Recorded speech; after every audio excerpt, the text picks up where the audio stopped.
In this video, I'm going to show you how you can enable IPC or IP camera offline alerts on your NVR. Now this feature is useful if a camera is vandalized or tampered with, or the cable is cut or it's unplugged, all sorts of different scenarios that would cause a camera to stop recording or go to an offline mode.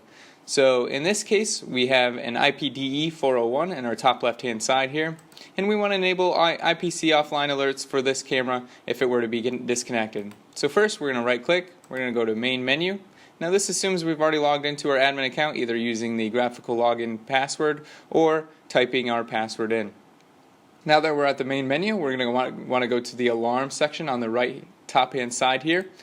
Here we can see alarm info, status, alarm input, output, video detection, audio detection, and abnormality. This is where you can set up all sorts of different detections. In this video though, we only care about IPC or IP camera offline alerts, so we're going to go to alarm input. As we can see, we have local, network alarm, IPC extension, or IPC offline, which is the IP camera offline alerts. Here we can see we have channel 1, and that's the channel we have our current camera on. You will have to enable this for each and every channel that you have connected to your NVR. So we want to go ahead and enable this for this channel. And then down here you can see there's a lot of different options that you can do when this IP camera goes offline. Right now you could also use the alarm out.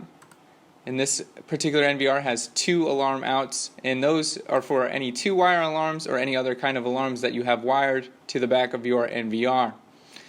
Here we can see that you can show a message. That's only useful if somebody is really sitting here in front of your NVR and monitoring it, such as a security guard.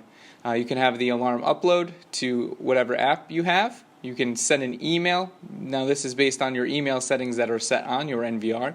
You can have it record another channel, say an auxiliary channel or an accessory channel that's in the same area as this camera.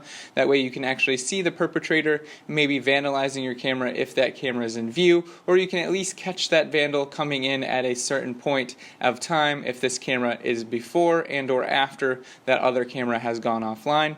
If you had another PTZ, you could have that PTZ activate to a certain preset.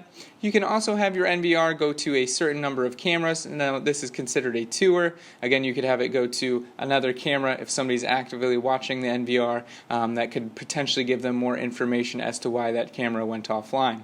You can also have it buzz, and we're going to turn on the buzzer for our test here in a second. And then of course you're going to want all of your events logged.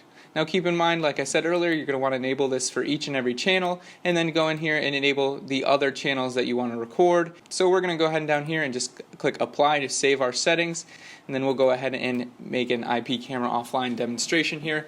And as you can see, we have the IPDE 401 again pointed outside our office here. And I'm going to go ahead and turn it off and unplug it, and you'll notice the timestamp at the top right hand side of this will stop, and then we will shortly thereafter get a buzzer.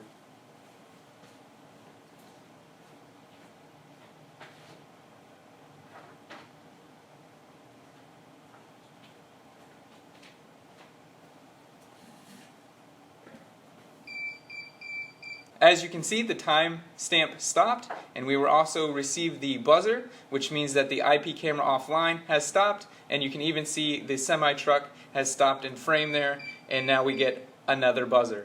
Keep in mind, you can also set up your phone to alert you using the push notifications. As you can see on the right hand side of our screen here, we're just going to go into the message center, we're going to subscribe to our NVR, we're going to go down to find the alarm for the IPC offline alerts.